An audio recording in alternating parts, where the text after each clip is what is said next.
All right, guys, welcome. We are going to be looking at the early peoples or societies. We're looking at really hunting and gathering societies and migration. Because really, if you're looking at the total sum of human history, the majority of time it's based on hunting and gathering societies. So the sedentary life, agricultural a way of living is relatively new in terms of all the full of human history. So that's what we're examining today. We'll come back to this in just a minute. Let's go to the notes and take a look. So before we get started, I put up some questions to consider, and these are just for you to kind of guide you as not only you're listening to the lecture, but as you're reading the textbook, doing the assignments, the kind of themes that we're going to be talking about, not only in this lecture and the next lecture, which are both on not only hunting and gathering societies, but the next lecture is looking at the transition to sedentary life, but even Mesopotamia and Egypt, India and China. There really is an overriding theme that goes through those, which is geography. And so these are the questions I want you to kind of think about as you're listening to this, as you're reading, as you're doing assignments. The first is, what were the consequences of human migration? And so think about, not only long term, but even short term, what happened because of human migration? How did it change things? How did it change people's lives? How did it change the world in that sense, right? How did migration change society and the culture of humans? And we're going to be looking at that today. And then we're also going to be looking at in the next lecture. How did geography influence these changes? And how did geography and climate influence the shift to sedentary life? It very much was a powerful component of how and why people were able to transition to a sedentary life. So those are the questions to consider, like I said, just for you to kind of help guide you. And also think about that these are things that are going to come up in the themes through the various lectures, and there's a very good chance that these are going to show up in some form, maybe not identically, but in some form in future exam questions. And not necessarily all of them, right? These are things that are probably, geography is going to be a question on the study guide in some form or another. Okay, so what I have here, this is just a screenshot of this image that we're looking at next. It's from a larger visual timeline. This is on Canvas for you under the week, under the introduction. And you can click on it, and then it comes out really small when you first look at it. So then you click on the picture to enlarge it, and you get the full picture. If you are looking at the whole thing on Canvas or online, you'll notice that there's a part I cut out, and we're not examining that part of world history. We're starting with Homo sapiens, so modern humans. So right here, oops, I pushed the button. Right there, right, we're starting this class with Homo sapiens. So the other stuff is interesting just to kind of see the timeline, but not relevant to the kind of topics that we're examining. So one of the things to think about in all of the kind of the timeline is to give you an idea of just how long you have hunting and gathering that takes place. And really, you have Homo sapiens emerge in Africa 300,000 years ago. And then you have around this period here, they migrate out of Africa, right? And that is a range of 180,000 to 50,000 years ago, depending, first migration to continued migration.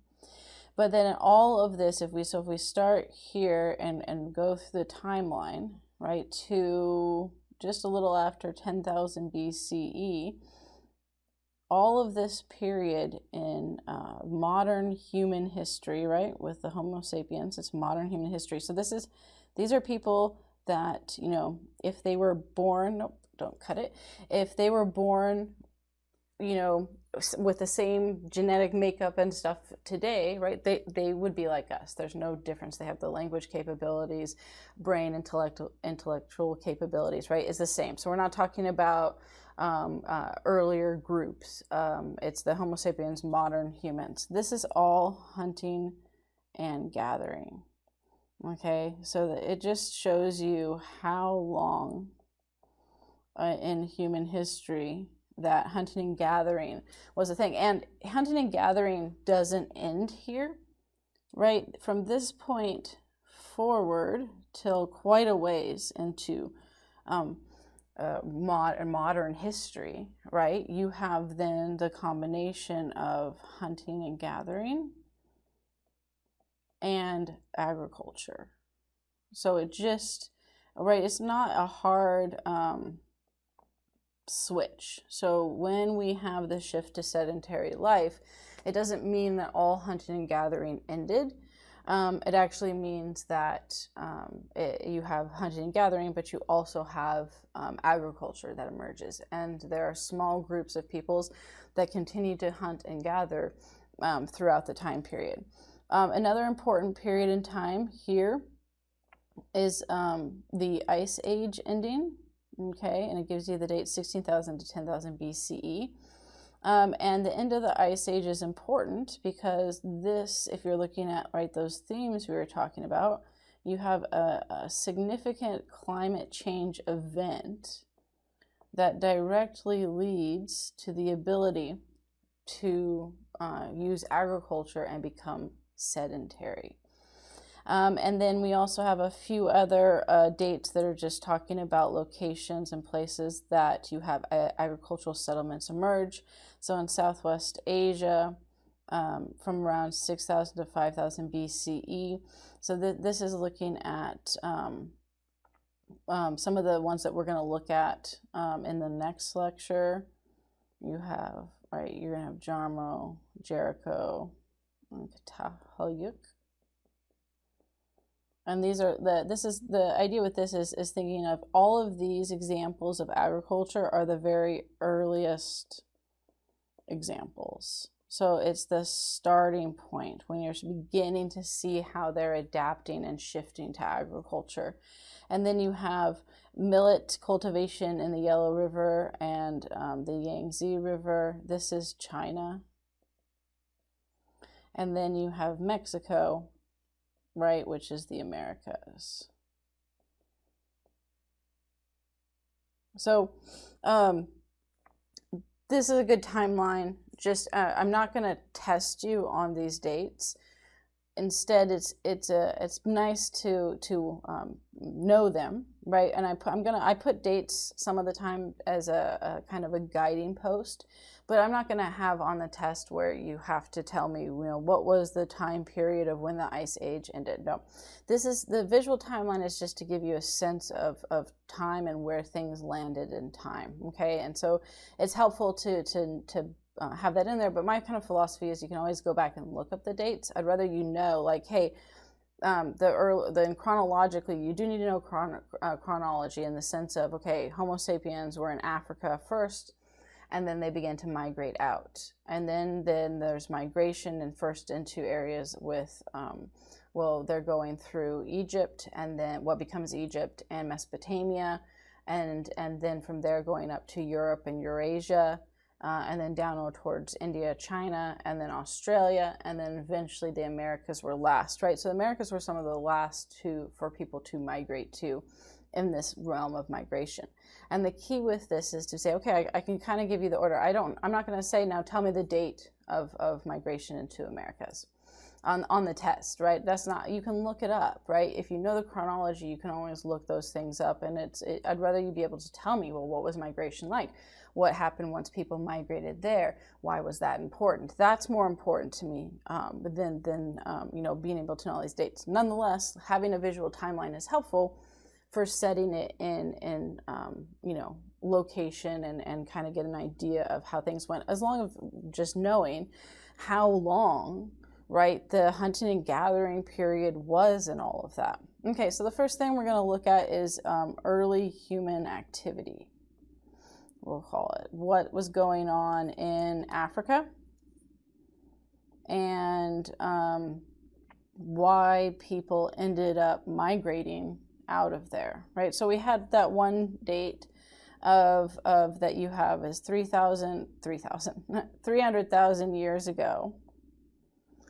you had modern humans, the Homo sapiens, right, in Africa, where we see key evidence that we have actual, what we consider human beings, rather than just saying, okay, is it an animal? We found some small evidence of some tool making, because there are animals that do make some tools.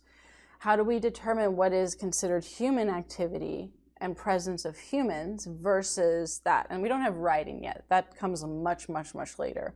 And so if you don't have evidence of writing, there isn't quite evidence yet of pictures. We'll see some cave pictures later that showcase that, and that's helpful that way of being a clear-cut answer. But before all that, then how do you determine that? Okay, well, that's going to come into really what's going on with why did they migrate, what new technology emerged, and all of that. And so we're going to look at that. What I want to address first, though, with this is culture and the term culture, because it often gets misused, especially with culture and mixing up culture and civilization, and then even the definition of civilization gets misused. We're going to look at the definition of civilization in terms of a historical perspective next lecture. But we're going to look at culture first here because, again, as I said, often people will interchange culture and civilization as if they're the one and the same, and they're not. So culture really is, culture occurs, the first and most obvious thing would just say culture appears when humans are present, right? That's all you need. When humans are present, there is culture. But if we get a little bit more involved in that, right, it's connected to the idea of it becomes culture when it becomes more important than biology in shaping behavior. Okay, because biology, you do have key needs, right, in water, food, sex, those type of things are biological needs. And so you don't necessarily consider the act of eating,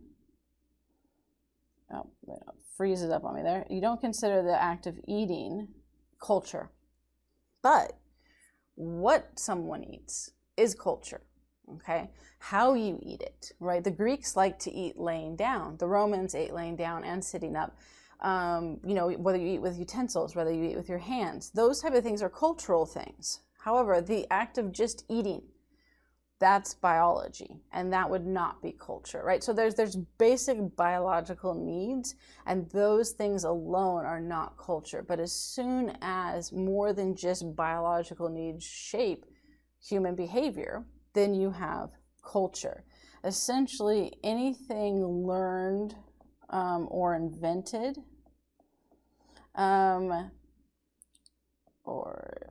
invented way, so a learned or invented way of living, let's say, that's going to be culture, okay? It can also be connected to anything that humans as a social group create. This idea of social interaction is important to culture. You develop different practices, language, shorthand, dress through social interactions. You don't usually say that a single individual has culture. It's a group of people who have culture. And you can look at it at a very large level or to a very small level. But again, why the social group is because, it's hard to say one person has created a culture. It takes other additional people to then follow that to become culture.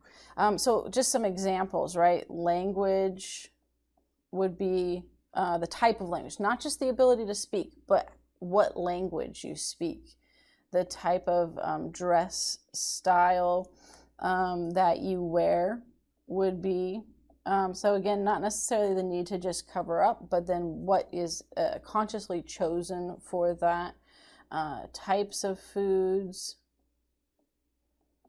religious beliefs and practices, any of those things, right? And that's just a small. It can be anything, right? And it goes on and on. You could keep indefinitely coming up with a list. But to give you an example, right? If we look at the United States, you can say that there's an American culture, which is a more macro view of the U.S. And then you could break it up into subsets and say, well, there's the East Coast culture, Pacific Coast culture, Midwest culture, Southern culture. Then you could break it down by city, that there's a specific Sacramento culture versus LA culture. Then you could break it down by family, right? That there's a family, as a family unit has a type of culture, that particular family. You could even, suggest that the children have a different type of cultural practice than the adults. But then what you can't do is then get into that one, child has their own culture. They have practices and things, and they certainly are practicing culture, but it's hard to, again, have one individual. It usually requires groups to make it a cultural aspect. And so it doesn't mean that one person isn't practicing culture. I want to make that clear. But that they're not defining or creating individual culture if no one else follows it. But if you have siblings and they have a special language, like twins that often do use, that could be its own kind of subset. But it definitely would be seen as a smaller subset because you're getting down into pretty minute differences at that point. So that's culture. Everyone has culture. Okay, so one of the things that people often suggest is that we're looking at all, hunting and gathering societies, and then the transition to sedentary life. None of this period that we're looking is technically classified as a civilization in historical terms. And therefore, sometimes when people say, well, if they aren't a civilization, they don't have culture. And that's entirely wrong. All of these peoples, all of these societies have culture. You don't have to be a defined civilization to have culture. You do have to have culture to have a civilization, though.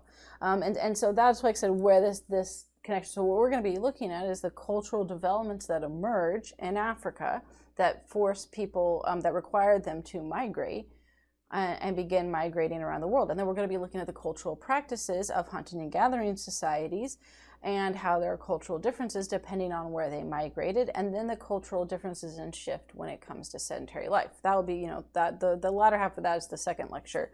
But so all of what we're looking at are cultural practices and changes to cultural practices and adaptations based on migration and based on geography and climate. So that's why this definition is important to put in there first, so that you understand that, and ideally so that you aren't one of the people that mixes up civilization and culture, or suggests that people who aren't considered a civilization don't have culture, because they definitely do, or we wouldn't be they wouldn't be considered human.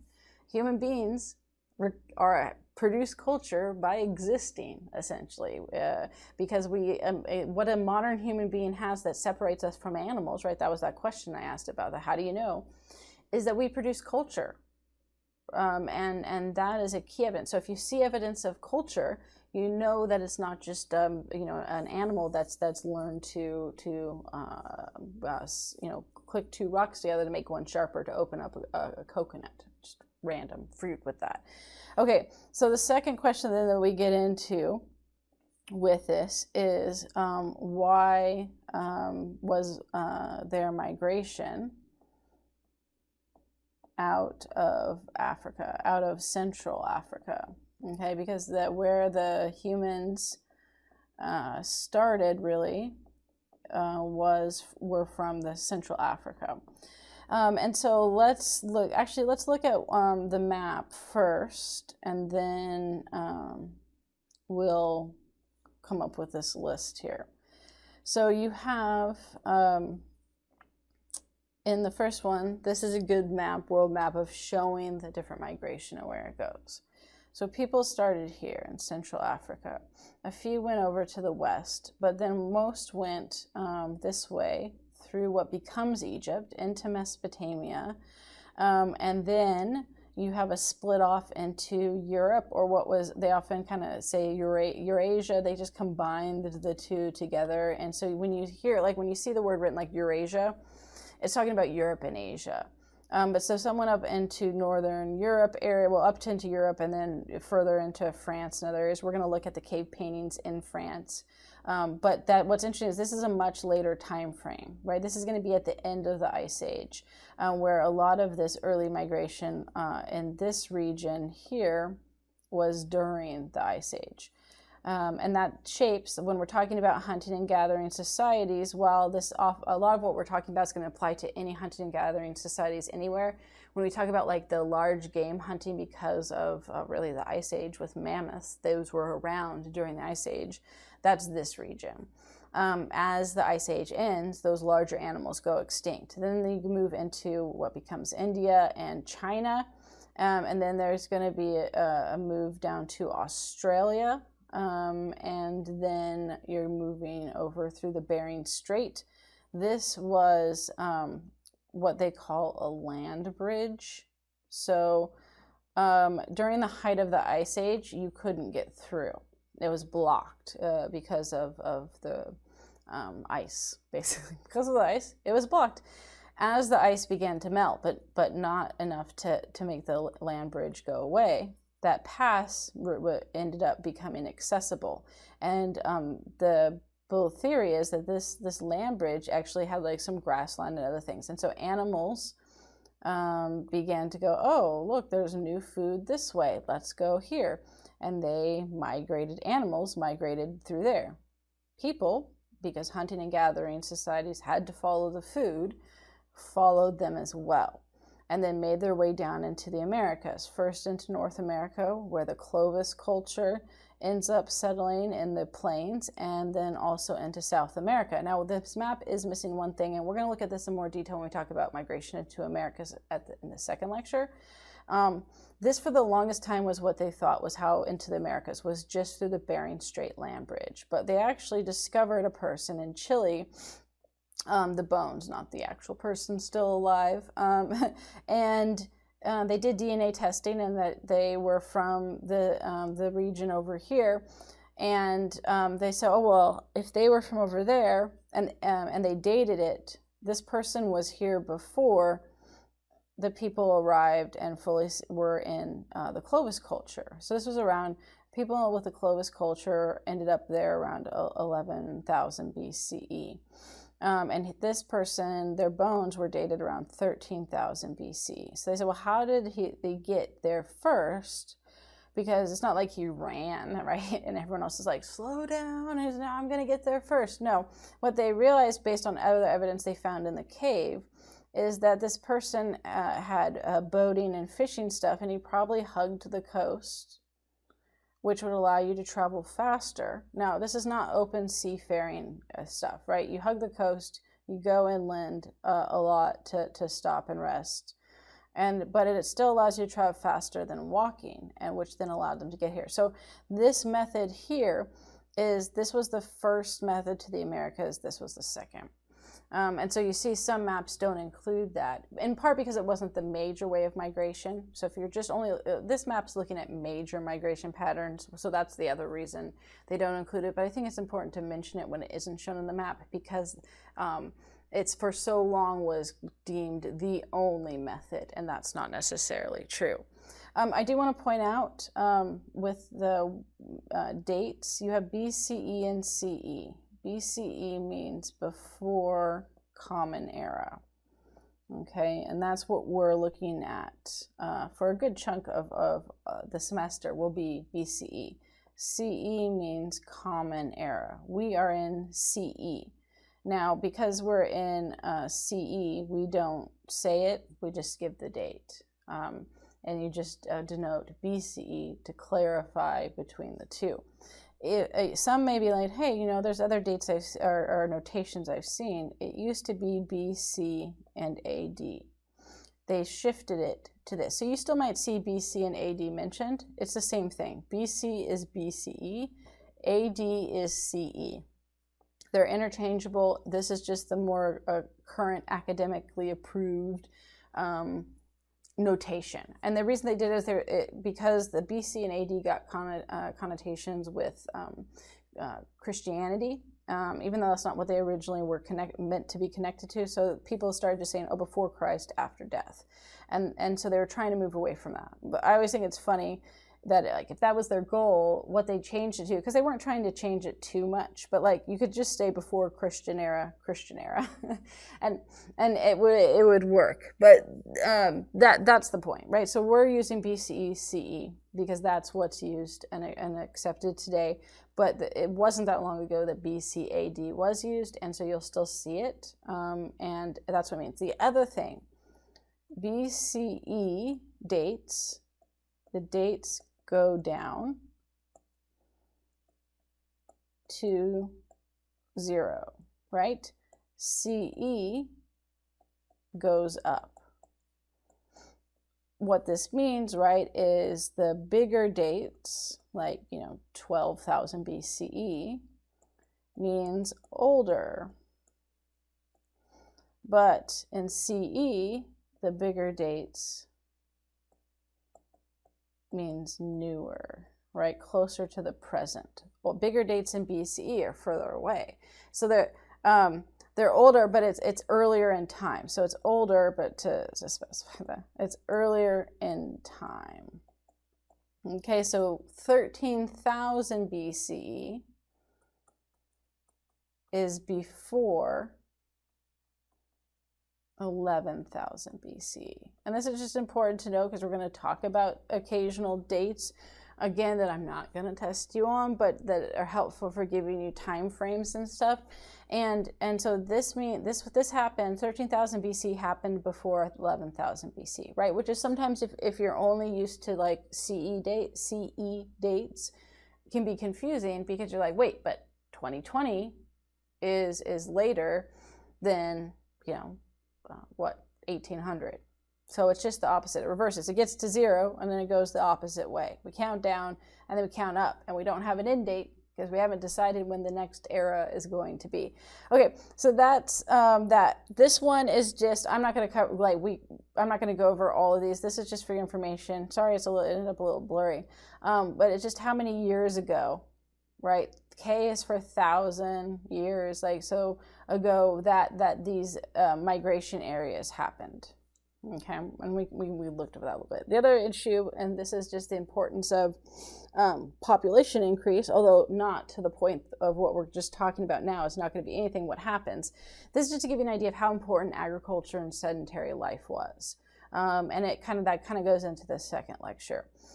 For most of human history, again, through the Middle Paleolithic period, population is very low, right? Population low. But then around the Upper Paleolithic period, when you have some of this is beginning to change with end of Ice Age, right? That's starting. You see the population begin to increase. The Neolithic period is when you have agriculture. And there is just a straight shot up with agriculture.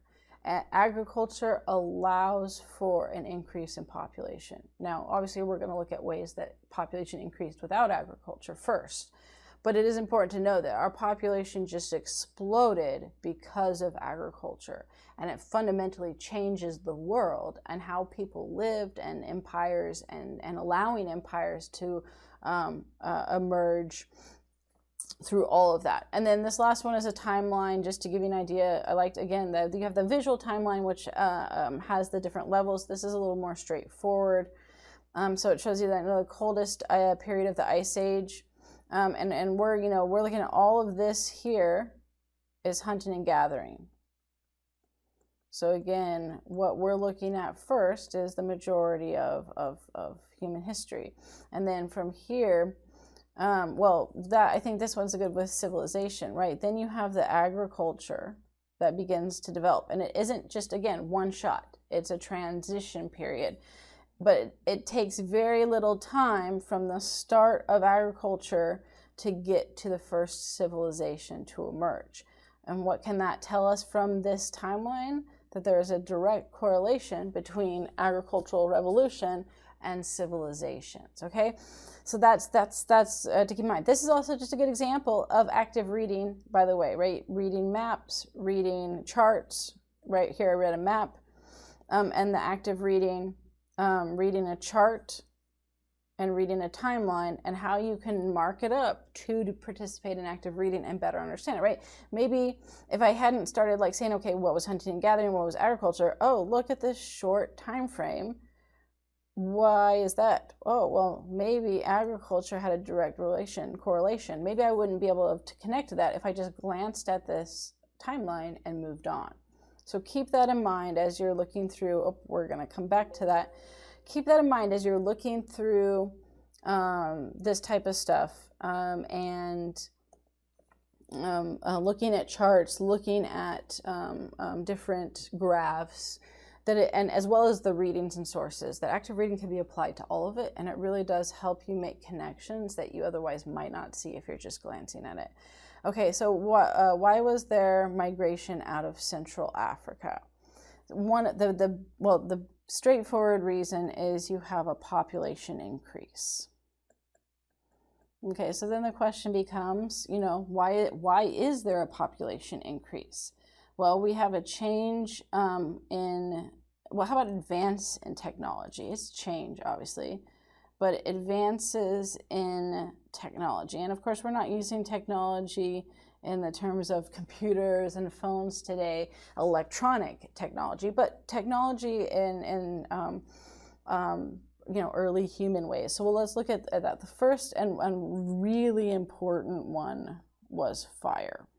The development of fire was vastly important. Imagine living without fire. How much that would suck, by the way. One of the things right from the beginning is it provides warmth. I just think about, and light, how you would have to, if you're not living without the ability to have a fire, you're going to be cold. When it gets dark, it's dark. You have no ability to create any kind of light source or heat. It also provides protection from wild animals. We don't have a lot of warfare in early human history and hunting and gathering societies because the population was so low. People weren't coming in conflict with each other very often. It doesn't mean that there wasn't ever. Just you didn't need this for protection against people. Fires protected you against wild animals attacking you. So just fire, it just would have sucked to live pre-fire. Warmth and light, protection.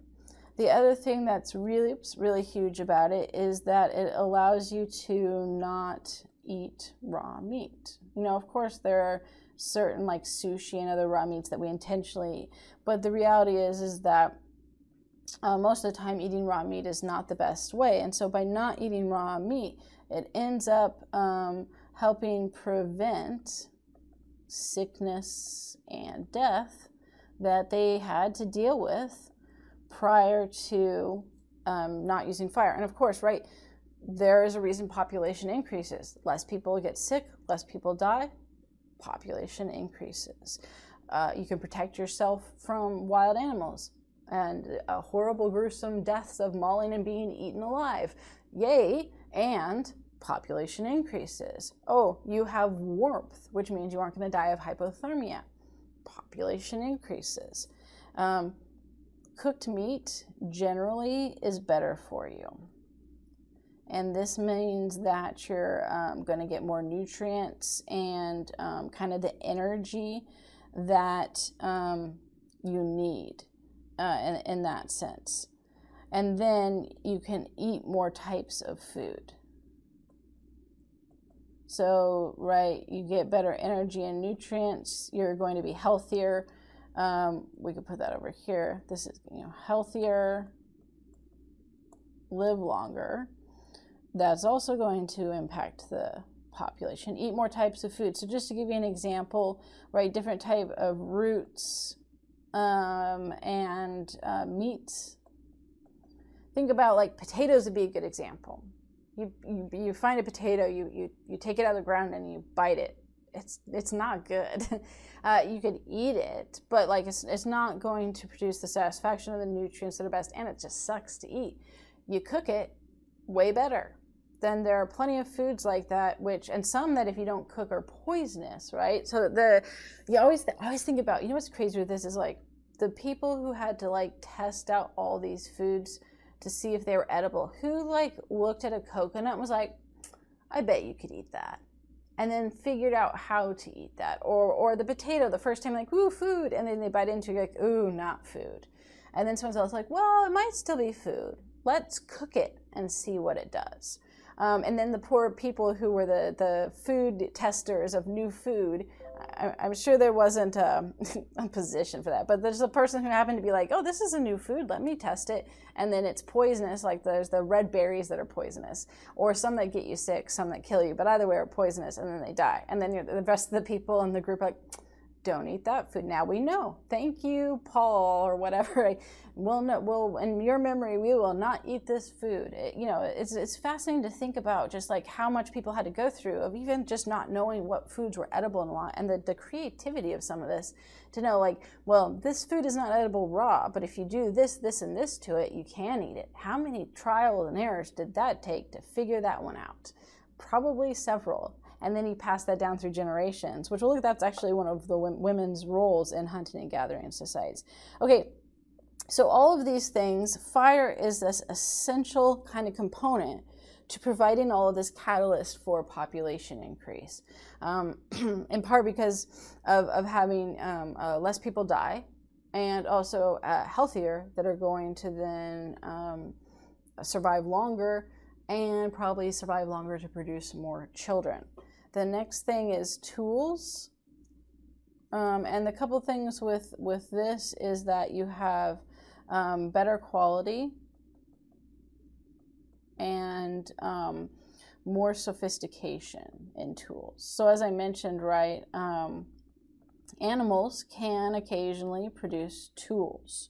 So one of the things that we know that this is human history, is the quality of the tools, that you not only start getting tools that are clearly designed in a way that is more than what an animal can do to make a sharpened stone, but then that actually has shape, intent, and then we'll actually see a clear thing when we look at the tools, the images of tools in a minute, where you have very basic shapes that get into much more clear-cut design that are more efficient for using to hunt.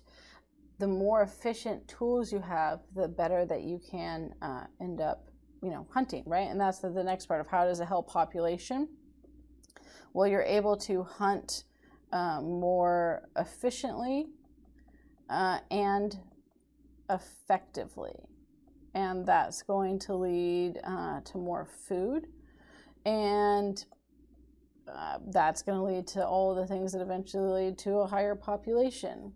Clothing is also an important one, right? There's a difference in development of what people can come up with that is going to help with that. One of the things that how clothing improved is tools, better, right? So if we go back and say, well, these things, better tools, then allow for more advanced clothing. When you have the ability to have a needle, and then with the animal sinew make thread, you can sew clothing, which is a huge difference from having a full carcass that you skin and cut a hole in the top and put it over like a poncho over your head, versus sewing a shirt and pants or socks, or they don't use socks as quite as much, but like those other examples, right? That becomes a huge thing. And so that you can create clothing that is warmer, you can create clothing that lasts longer because it's better constructed, because you had the tools to do that, and it protects better. All of these things again help the life expectancy of a person, which is going to help the population. Shoes were a big thing too. The ability to have shoes protects your feet, allows you to migrate. The whole migration thing is easier if you have shoes. And then insulation and padding was developed they actually found some preserved shoes. Oh, always clicking on things here. So this provides warmth and protection of feet. But they found some insulated shoes that had the shoe part, and then they actually created like kind of like a stuffing around it to insulate the foot, kind of like a, no, not a sock, but functioned as kind of a sock does. They also found some shred of clothing that had a clear kind of insulation on the inside for it. They also later, like some insulation was, you'd actually have like a shirt or a jacket, and then you'd have space to stuff it with like straw or other materials so that it created extra padding and warmth, right? So all of these things together, if we look at it as a whole, all of these things together create higher population.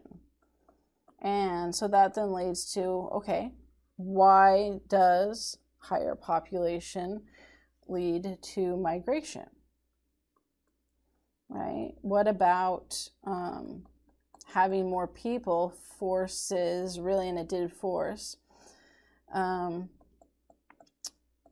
people to begin having to migrate out of Africa?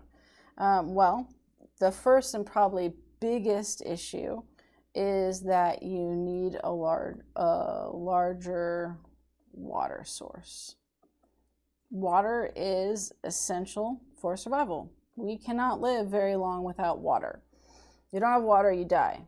You have a larger population, you need bigger waterways, and Central Africa didn't have that. I mean, and if you notice, ultimately, the areas that people are going to go, and I'll write that down in just a minute, are going to be with large water sources. Then you also had, so that was one, because of larger population, they needed larger water sources. And then you have, because of more people, depleting of the food resources quicker, right? More people means more people are eating, which means you're hunting more and killing more animals, which means there's a better chance that there's not going to be enough food source to provide. And then ultimately, right, that people migrate to find those things and find and follow animals. If those are their food sources, then you have to go, since there's no domestication of animals yet and there's no agriculture, you have to go where the animals are, where the plants are that you can eat. You don't just sit, oh, bummer, there's no plants and animals around here anymore. I guess we just are gonna die. No, they like, crap, well, we gotta move again because we gotta find our food. So I mentioned the water source of just showing the importance of the water sources. The first 4 civilizations were called river valley civilizations. Why there got cut off. And this I think just again shows how important rivers are to the creating of sedentary life and civilization. The first civilization is Mesopotamia, and we'll obviously throughout the coming weeks talk about each of these. Whoa, I need to turn off the palm register there. Mesopotamia, you have the Tigris and the Euphrates. Okay, then Egypt, you have the Nile. What's interesting with this too is that all three out of the 4 require 2 rivers. And then Egypt's like, nah, we're good with just the Nile. The Nile was, sorry about that. Figure that out in just a second here after I get this up. The Nile was so impressive. In fact, the saying is that Egypt is the Nile, or the Nile is Egypt. Also, the Nile was called the lifeblood of Egypt. And it really was true that it just was an amazing resource. Then you have for the Indus Valley, which the Indus Valley becomes India. You have the Indus River and the Saraswati. Later river is the Ganges. What actually happens here with this one is that the Indus River, you have one of the rivers dries up, the Saraswati, and then the Indus gets diverted, which actually is going to, so again, geography and climate changes people because they have to move after that happens. And then you have China, and they have the Yangtze River, which is spelled a couple different ways, but it's the same river each time, and the Yellow River. So again, each one of these were the first four civilizations: Mesopotamia, Egypt, Indus Valley, which becomes India, and China. And they all required rivers. They were river valley civilizations. So just the vast importance here, again, of why is geography important? Because it helps figure out where people can settle, where they can have larger populations. These dual rivers, minus Egypt, allowed for a quicker increase in productivity, surplus in population, which allowed them really to explode into urban centers and civilizations and have technology and wealth and resources that other areas didn't. So it's not surprising that when you think about like people migrating and moving around, that they're going to be in search of these kind of resources in the process. Okay, next we're going to look at hunting and gathering societies. The key with this, right, is that the simplistic terms of this is just that you know, the hunters were men and the gatherers were women. This is very simplistic, though. It's too simplistic. And so in a minute, we are going to look at, right, we'll put here, more complicated than this. So we're going to look at the roles that men and women played in hunting gathering societies in just a minute. But before we do that, let's look at what did they hunt, because that was a huge part of this. And we're looking still with a kind of in the Ice Age. Right, and during the Ice Age, most of that's going to be, that's all hunting and gathering, period, right? And that is like full, where we could say total, I was going to write all, but that works too, but total hunting and gathering. There is no agriculture, there is no transition, it is all fully hunting and gathering. It's big game. Largely is the main source. There's going to be other things as well, but that's going to be, you know, the large animals, which the most known one and the one that was the most hunted was mammoths or mastodons. And why large animal or big game, which large animal, big game, the same thing, but well, it provided a significant food source, a massive one that could feed the group for a couple months, rather than if you were constantly hunting small game, you would have to just go hunting every day just to survive. And then they used every aspect of the animal for resources. It's amazing how they were able to break down the animal and use it to you know, make the most out of it, because that production was necessary for survival. So how did they hunt? And this is interesting because and we're going to look at the tools and stuff with this. So I'll write this one down, and then we'll and the tools, and then we'll look at some slides that showcase this. The misconception is that they just went up and threw spears at the mammoth, but that's a bad idea. They found a crushed human skull, and it was determined that a mammoth had stepped on it. You want to be killed at this period in history, go up to a mammoth and stab it. See how well that works for you. It's not going to kill it, and you're going to die because they're massive beast, and the tools with the spear weren't going to cut it with one person. Now, there were two ways that they did this. One was to run them off a cliff. You essentially create a stampede and then try to get a bull or two to run off a cliff. This was harder to do because it had to be not too high of a cliff. You didn't want the whole herd to go because they're your food source and you want it to last over a period in time. Most of the time what they did, and we'll put this here as the star, right? This was the main one. They took the high ground, okay? And so what that meant was that you would find a location with high ground that you could be on. And then ideally, right, that would require that the mammoths were on the low ground so that you could kind of direct them. And then everyone would target only one mammoth together. So the same would target the same mammoth, right? You just ignore all the other ones. You focus on just the one. And then everyone throws their spears at that one mammoth so that you have multiple hits, which weakens it. Then they could use some of the time rope nets to slow or trap the mammoth that was wounded, and then you would go closer for the kill.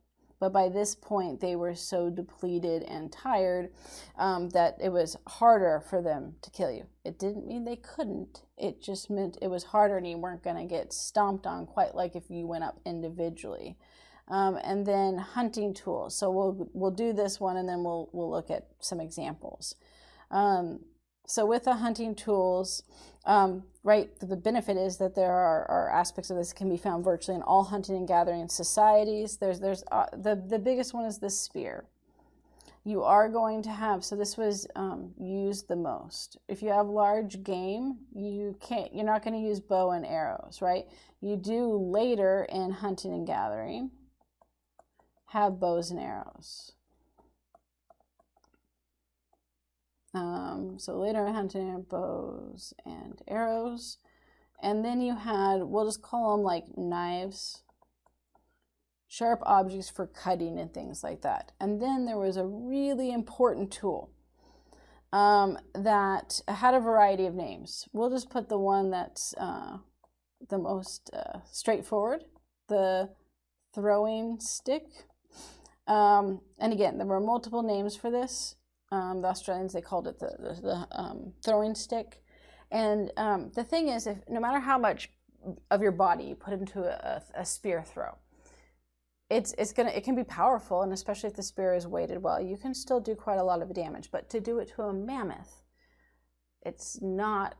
It's most of the time it was not enough. You needed something that could increase the speed of your throw and make it more powerful. What's crazy about these throwing sticks, these were found in virtually all hunting and gathering societies around the world. So this is fascinating to me because if you think about it, is that this tool was so important that through different cultures, different time periods, that this was passed down through generations to be used, and like I said, around the world. So for example, and I'm going to show you what it is in just a second, this throwing stick tool, they used it during the Ice Age in the Mesopotamian region. We know that it was used in China, and we know that it was used in the Americas and Australia. Okay, and the Americas, the Maidu people in Roseville used this tool. I had my son way back when they used to do classes at the Maidu Museum. He took first hunters or early hunters. It was like a summer camp. And one of the things that they had made was this throwing stick tool. They made it, not a real one. I mean, the throwing stick tool was real. They made a dowel spear with a wooden tip. He didn't produce any real dangerous weapons. He was like 5 or 6. And then they helped him make the throwing stick, and then they had the little targets where they could throw it and test it. And then I totally, because I was interested in this class and put him in it, when we went to pick him up, I was like, ooh, let me try. And I took it. And then I totally co-opted this thing and used to bring it into class and tell my dog saw a wooden stick and thought it was good to eat. It'd be fun. I should make one again sometime. So yeah, I sent my son to a summer camp, which he had fun, and then I totally stole one of his projects because he didn't care, and used it for class. But that's what's fascinating. The mighty people in Roseville, people in Australia, different time frames, people in Mesopotamia, different regions, and yet this thing was so valuable that everyone seemingly knew what to do, right? That you had the same build and structure, they just gave it a different name depending on that. So that you have the two parts, right? Here we have the spear. So you have the arrowhead, which is often, right, even with the spear, it's kind of the arrowhead. So here's your typical spear. And if you throw this by itself, okay, it can still kill small animals, but it doesn't get to high speeds. Right, so this becomes problematic if you're looking at what's the problem then? Well, if you're hunting large game like mammoths, you have an issue. So the throwing stick was this smaller piece that kind of went like this, okay? And it wasn't very big, and it had a little hook on the end. And so this was the throwing stick. And then what you would do is you would put your spear into the notch, and I definitely made a warped spear, which would not throw well. Okay. Come on. Let me, oh, yeah. All right, there, whatever. It's a warped spear, but hard to draw the straight line with that. So here's your spear, and here we'll make this just a little bit bigger. Here's the okay, there we go. So there's the throwing stick, and it went around and curved like this little hook, and then the spear nestled in there. And then what you would do is you would grip it with your hand, holding kind of in right there, right? And usually the top part would have a few fingers. So this part here, it would be held by just a few fingers. And then this part here would be with the rest of your hand. And the whole thing with this is it was about wrist strength and flicking it. So, right, when you threw the spear by itself, this would be about whole body throw, right, with follow through, we'll say. Right, if you wanted the full strength, you had to really put your whole body into it, move your arm back, and throw all the way and extend. And you're putting your whole body weight momentum into that to throw. With the throwing stick, right, all you're doing is you're using your wrist. So you're holding it with your hand, and then you flick your wrist forward. I'm doing these motions like you can see them. You can't, and I know that. It's easier to explain. I did this in class. So if we're physically in class, you'd be watching me, fake throw a throwing spear. But you're holding it, and then you're moving your body forward some, but it's not about the effort and emphasis of your whole body putting it forward. It's about flicking your wrist, letting go, because why you only hold on, most of your hand is holding the throwing stick. You're just barely holding on to the spear. That way it's easier to let go. That's why there's only a few fingers holding on to the actual spear. The rest is the throwing stick. And so then you keep, you hold on, you end up what's left. The spear gets thrown. You still have, right, so the steps for this. The spear is thrown, and the throwing stick is still in your hands. And from this is the crazy part, is that with the throwing stick, you can get your spear going up to 60 miles an hour depending on, you know, how well it's weighted and everything else like that. So this gives you enough strength and power with a whole bunch of, so let's say 7 hunters all throwing and targeting one mammoth, being successful with that. That's what's so impressive. So let's look at some pictures with this, since we talked about tools and hunting. And so we can get an idea of see some of that. And then we'll talk about men and women's roles here. So here's some early Paleolithic tools. Paleolithic is the earlier period, right? Any of the Paleolithic, Mesolithic, any of that kind of stuff, it doesn't matter. Just know that's like hunting and gathering earlier. Neolithic is going to be the transition to agriculture. That doesn't mean, again, that hunting and gathering goes away completely, but you now have agriculture entered to the mix. Any of this Paleolithic period is before agriculture. There is no agricultural aspect. So the Ice Age, which we're talking about now, right, that's this period. So the Paleolithic period, right, you're going to have very basic tools, right? Some of these shapes just look like squares mostly. And if you were walking by this, you probably wouldn't notice, like, oh yeah, that totally looks like something someone made on purpose.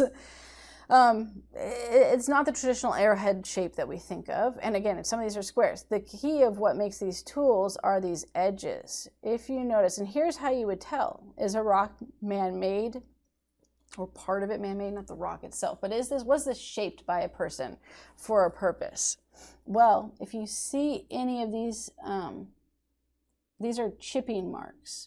How they made this is you took a large rock and you hit it right against the side of another rock that you wanted to sharpen. And in doing so, it chips away at these pieces.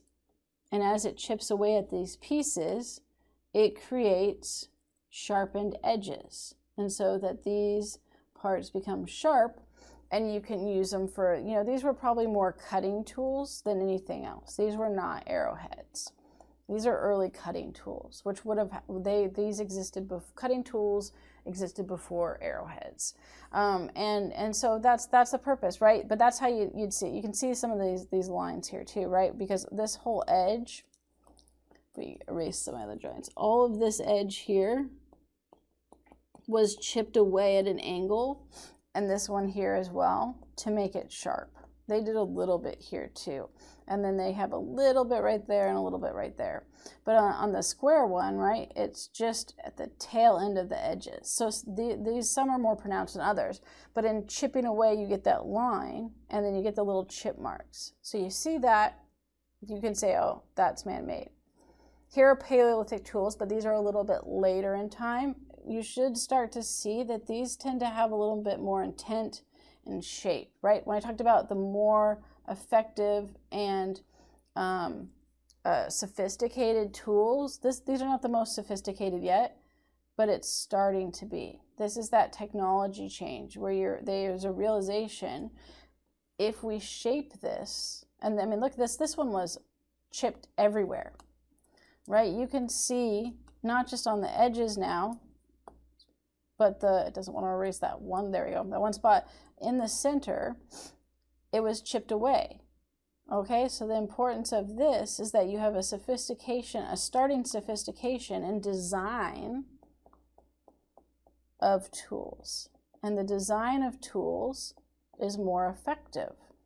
And this allows for more killing of animals to eat, a better chance at that.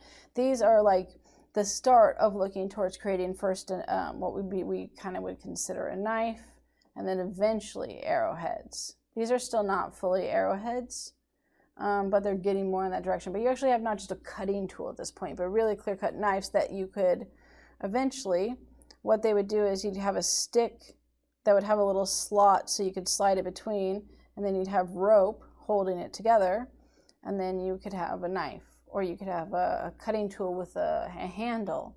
And that's not a far-fetched thing from this to create a spear to an arrowhead. This is the throwing stick I was talking about. This is from Australia. These are all tools specifically from Australia. A lot of them are the same. They have some unique design with this harpoon stuff. But the bone needles almost always look the same. This stuff for mortar and pestle are almost always the same.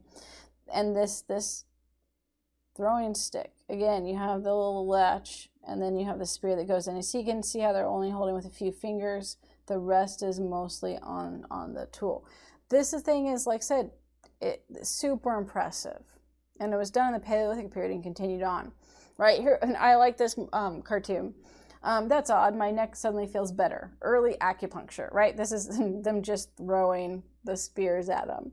And it's perfect for representing the problem of unless you want to be dead, you didn't do this. This also is the misconception that cavemen, were living with the volcano and the dress, right? That's that idea that early humans were somehow cavemen that didn't know how to speak and weren't modern humans essentially. But it's perfect for that the idea of how hunting a mammoth would not work. And then here, just mastodons, just to give you a picture. You got the saber-toothed tiger and some what looks like horses, but just how massive in size these animals were. And then we're going to look at women's roles, right? So this is a good cartoon as well. I like this one a lot. Hey, I'm the hunter. You're supposed to be the gatherer. He was standing on the stuff I wanted to gather. So she killed the mastodon because, like, well, I needed to gather stuff. But it also was suggesting, right, that the specifics and roles. So let's come back and we'll look at men and women's roles. And, right, this I asked you to do with the flip grid assignment. So we're going to just expand upon that and kind of come up with a list here as well that you can then compare to what other students did.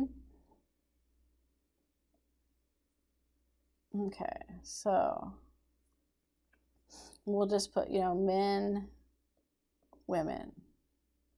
So let's start with the men, right? Obviously hunted.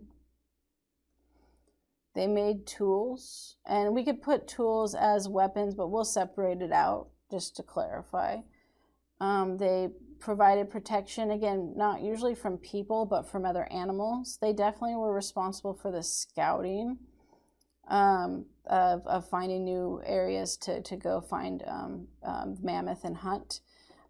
They did train young boys when they got to a certain age, right, that were going to be hunters. Then they were responsible for their education at that point of learning how to be hunters when they grew up. Okay, that's kind of list. Now, this does not mean that men didn't do other things. Like, it wasn't like they'd be like, gosh, it's really cold while we're hunting and we need a fire. But that's not our job, so I guess we're going without a fire. No, they're not going to do that. They made a fire when they needed to make a fire. But we're looking at what, like the roles in the sense of like kind of your normal roles. So it didn't mean that men didn't do some of these other roles, like for building the fire. It meant though that when they were all together collectively, this tended to be their prescribed roles. But it wasn't so rigid that you didn't start a fire when you were hunting, or you didn't occasionally look after the kids. It's just women tended to do these things more, and the list we made for men is what they tended to do more. Okay, so obviously you have that women gathered, and that could be food, that could be medicine, and that was, both of these were super essential. And what you could say, firewood, right, for fuel. They needed to collect the wood to we'll put that. They were responsible for the fire and maintaining it, because there's no lighter, there's no matches. It's a pain in the butt to start a fire the way that they used to have to do it. And so what was easier is once you started a fire, keep it going. So you would maintain the fire as much as possible so that you didn't have to change that. But you had to collect the firewood first, right? Then they butchered the mammoth.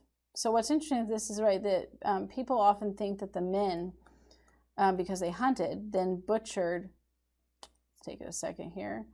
that they butchered the mammoth. Well, the men might get started on some of it, but the women were responsible for completely tearing it down. What would happen is that once they found and killed a mammoth, there would be men that would go back to the camp to tell them, and everyone else would pick up and move the camp to where the mammoth was, and then the women would begin the process of fully butchering down the animal and divvying up the different things that they needed from it for areas that they needed, because they were the ones that knew, oh, we need more to make more tents or clothing, or we need these tools, because they were largely responsible for that. So, right, they also created tools and weapons. Women actively were responsible for making those as well. That was really equal job, tools and weapons, both sides. They were responsible for setting up the shelter, so the tents and other things like that. They also were responsible for building, creating the shelter in the first place, right? So you have to sew the parts that you're going to have for the shelter.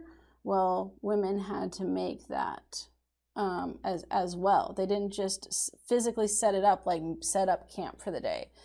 They were responsible for moving the camp, right? They would have a man or two that would come back to tell them and guide them to the next place, and they would help, but women were largely the ones that had to break down and move the camp. They were the ones that made the clothing based on, again, the mastodon. So you see all these things that they did, that they used the pieces from the mammoth, so it makes sense that they would kind of direct that aspect of it. The fire and maintaining, let's see, yeah, I've got that one already. They were responsible for children and education. Right now, of course, the boys at a certain age would go to learn how to hunt mammoth, but they otherwise were with that. They were all, and the elderly. They were responsible for any elderly. They were responsible for preservation of food. You have all the meat from the mammoth. You don't want it to spoil. You have to preserve it. They were responsible for cooking and all the prep work that takes aspects of it. They also hunted small game.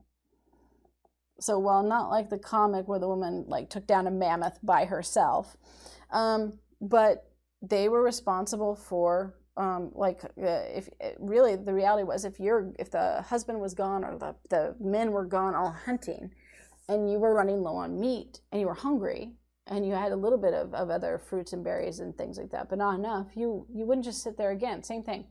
Gosh, I'm so hungry. Oh, well, hopefully the men come back before we die.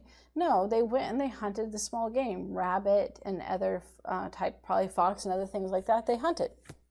And you had meat. The problem was, as small meat was, you just couldn't hunt enough of it every day to sustain everyone. It was great if you needed it for a couple of days until they came successfully hunted with a mammoth, or you wanted to supplement it besides just mammoth meat.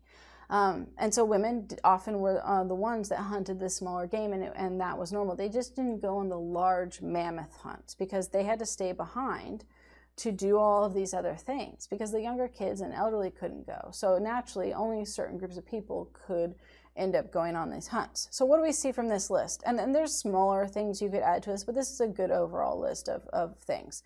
Well, hopefully one of the things that you see that's obvious right off the bat is that women did more than men. Right? Their list is way longer. And so, why do this? Well, one, it kind of tells us the roles of men and women in society. This is how did hunting and gathering societies live? These were kind of the jobs and things that they did. But the other thing that it does that it kind of tells us that's interesting is that it gives us a view of women's roles and status in hunting and gathering societies. So one of the things that you can do, and you can apply this to any society, any time period, any person, is if you want to know the status of someone, you need to know what the value in society is. So for today, in today's world, it's money. Money is our value. And there's always outliers, by the way. So there's going to be periods where someone doesn't have money and they still have a high status. But in general, it's money. The more money you have, the higher status you have in society. In hunting and gathering, it's production for survival. In hunting and gathering, you either produce and survive or you die. You have to produce to survive.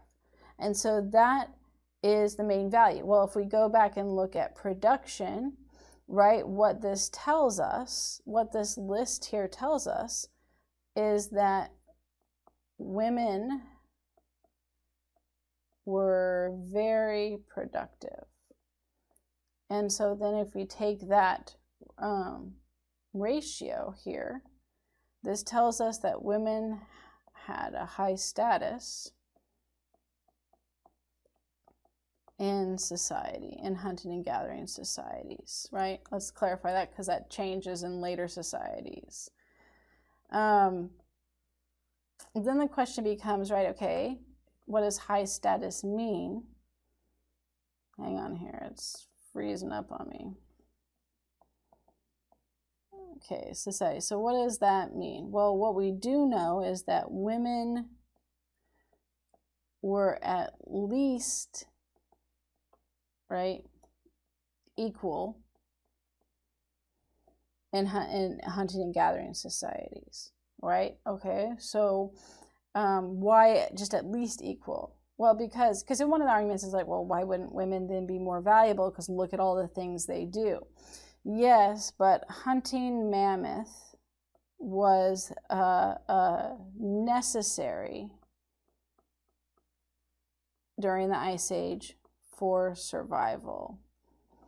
So if you didn't have men doing this or someone doing this, it was unlikely that they would have survived. So that one thing was so super important that it definitely, like, basically both sides. You needed men to do what they did and you need women to do what they did. It could have reversed. It could have been women hunting and doing that list and men doing the other. Either way, you needed someone doing both of these roles and then that list, and to survive.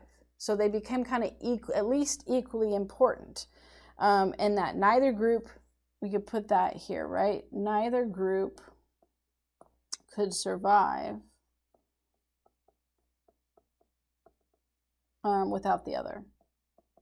Okay, so if that's the case, then they're, suggest the value, they both was production and they both were productive, would suggest that was what created them as equal. However, there is a case for right. So, hang on. There we go. There is a case for we'll put a good case for a matriarchal society. Okay, and so let's explain that. Before we do that, let's look at terminology. You are going to be, or already have done a reading with the women in patriarchal society, right? And so you have that word, and then we have the word I just did, which was matriarchal. Okay, basically you have the root word is pater, which means father in Latin, and the root word here is mater, which means mother.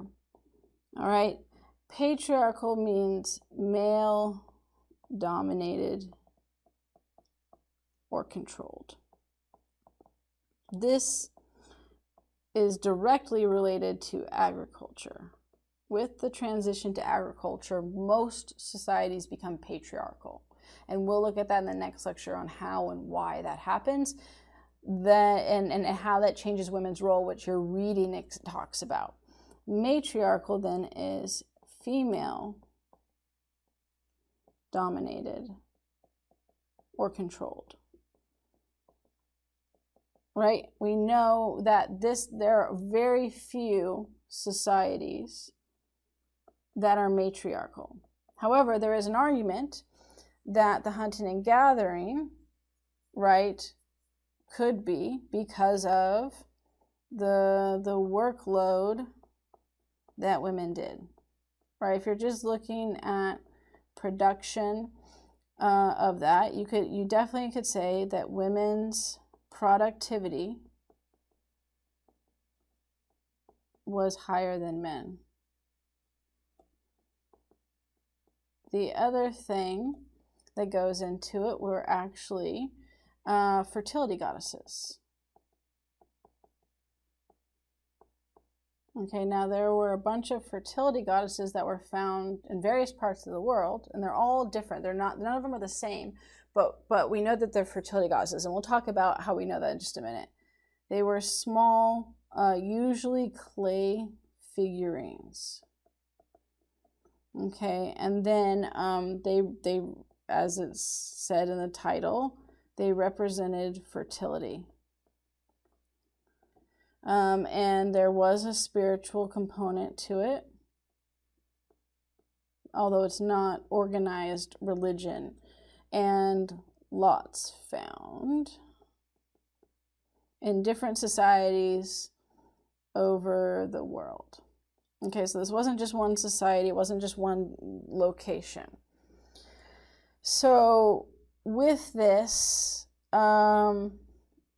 with all these that were found, they were all different. There wasn't like this is how we know it wasn't organized religion, right? Because they were all different. They did have an emphasis though on fertility. How do we know that it's fertility? And here, let's look at this real quick. Oh, here's what we were talking about here, right? The status, the more value, the more status. This is a woman at Wildendorf.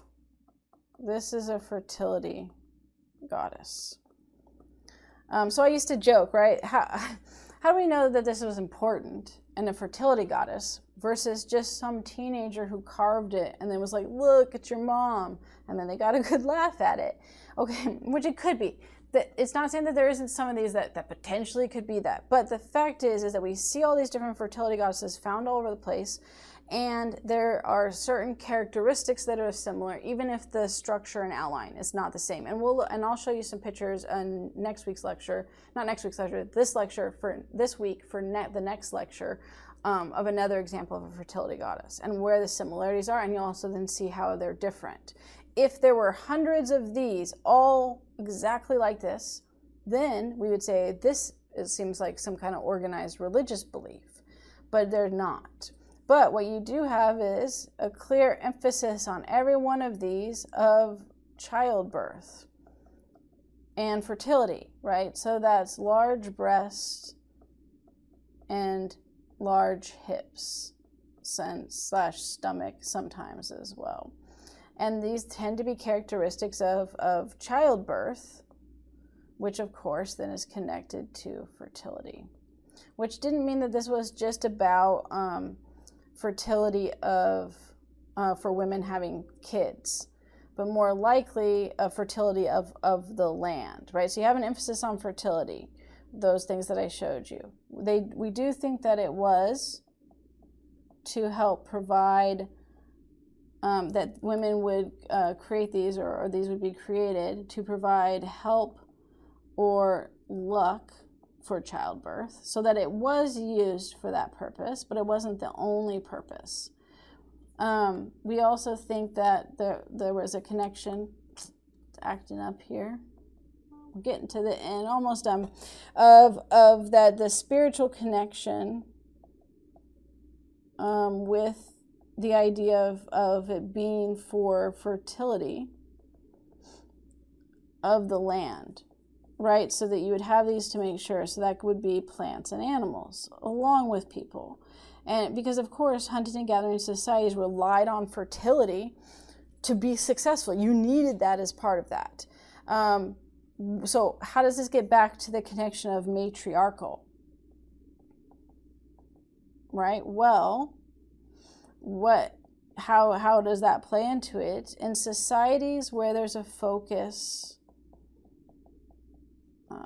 where focus on female deities, even if it's just spiritual entities, right? Female gods.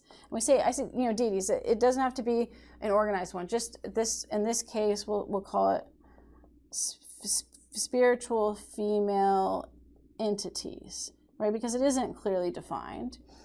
That usually equals women are in charge. And we see this in other societies later where there is writing and we know it. Generally speaking, when there is a shift to patriarchal societies, what happens with the gods and deities is that male deities take over. We have only found fertility goddesses. There has been no evidence of male deities. And so this is a good argument that it can't be proved. So that's why what we can prove is that they were at least equal, okay? What we can't prove with that is that that it was matriarchal. But it certainly is a good argument, and it is convincing. But why I put it as a caveat to that, right, is because we can't prove it. We cannot prove that hunting and gathering societies were indeed matriarchal. There is a potential that they were. What we can prove and do know is hunting and gathering societies, men and women were at least equal in those societies. Okay, the last part with that is just, we'll call it general information. What we have with that. This is information that any hunting and gathering societies, if you talk about these characteristics, are going to be there. The first is that they were nomadic. What does that mean? That they moved around because they followed the animals, right? They followed animals for food. Nomadic is that you don't stay put. You're hunting and gathering, and you're constantly moving around. Semi-nomadic means you move seasonally, and then sedentary means you stay in one location. We know that hunting and gathering tribes were made up of extended family units. And how do we know that the tribes were made up of that? Well, we know that the average size of a tribe had to be around 25 people. If you're looking at the range, it could be 25 to 50 or 20 to 50 people. But 50 was really hard. This was the most likely. How do we know that? Well, one person in a hunting and gathering society required 1 to 2.5 square miles of land to survive.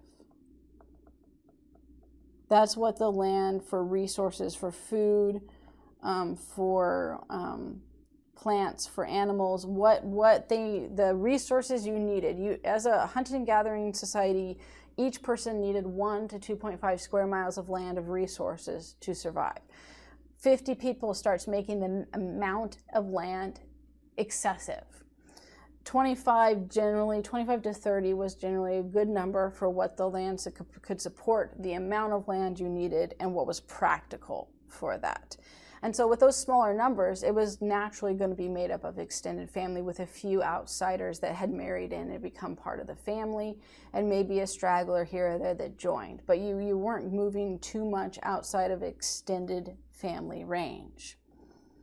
We know that they had no organized political structure. Now, the key with these terms of these next three things that I'm talking about is organized. No organized, okay? And this will be important when we talk about the definition of civilization, so keep that in mind for later.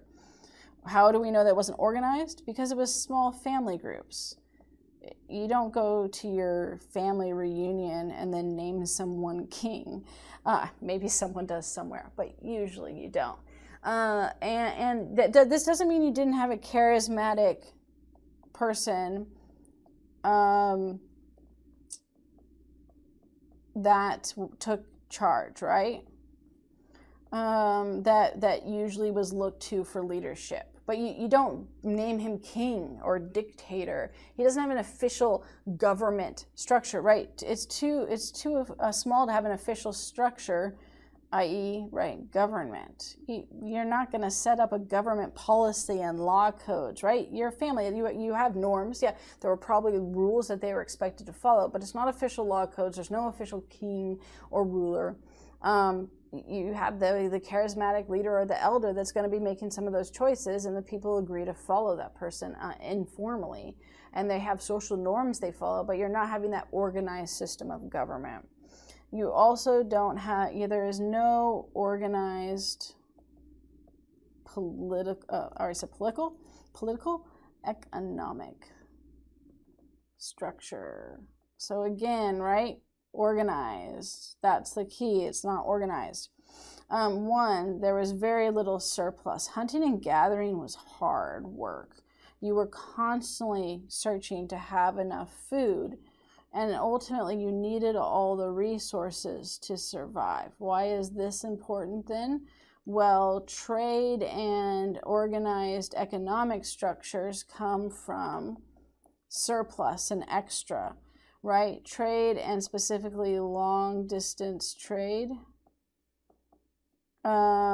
require surplus. You don't have that, you're not going to have long-distance trade. We can also tend to know through burial practices that it's unlikely that they had an economic structure with surplus, because people were not buried with stuff.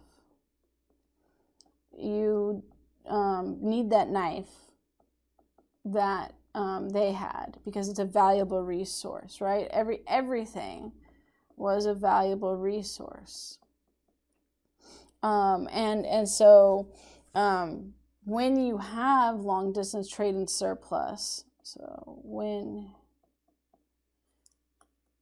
you have surplus, you tend to see in societies people buried with goods, especially those that are wealthier. So people buried, keeps getting there, buried with goods. This also can denote social class differences that tend to happen with economic structure. And then they don't also, there's no coinage or any aspect of similar value or economic system, right? You just don't have it. Again, it's too small to have that structure. And then the last one with that, no organized, again with that word, religion. Doesn't mean that they don't have spiritual beliefs, right? Fertility goddesses do not equal organized religion. Okay, so we can say can have spiritual beliefs, but there's no religious system or leader, right? You don't have tenets of faith. You don't have the religious rules. No religious rules that are written down and then told to follow in that sense. Okay, like that's what an organized religious system is. You have a pope or you have a head religious leader. That you have a list of beliefs and tenets that everyone that believes and practices this follows this. Where we would see this, where this would be true, is this if all, whoa, that was crazy. Sorry about that. All fertility goddesses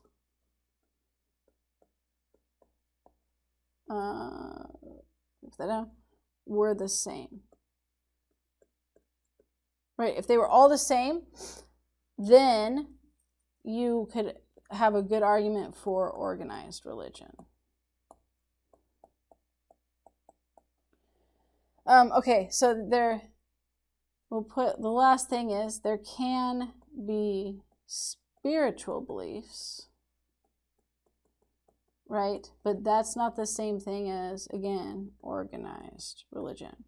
All right, so that's where we're going to stop, right? The idea with this is that you have all of these general information. These are all the characteristics that hunting and gathering societies have no matter where they are in the world, no matter the time frame, which is fascinating that these don't change. These are consistent with the structure of hunting and gathering, and men and women's roles and as well, and that style of hunting. We looked at all the similar characteristics. We're going to talk just briefly about migration and how culture changes. So these are all the things that, whether it was Australia, Americas, or Europe, hunting and gathering societies had these. And then we'll look at some of the cultural differences that are different, that aren't the same everywhere. And then the next lecture, we're going to look at how it transitions to sedentary life and give some examples with 3 different societies that are in various stages of transition. So that's what we'll be looking at next time.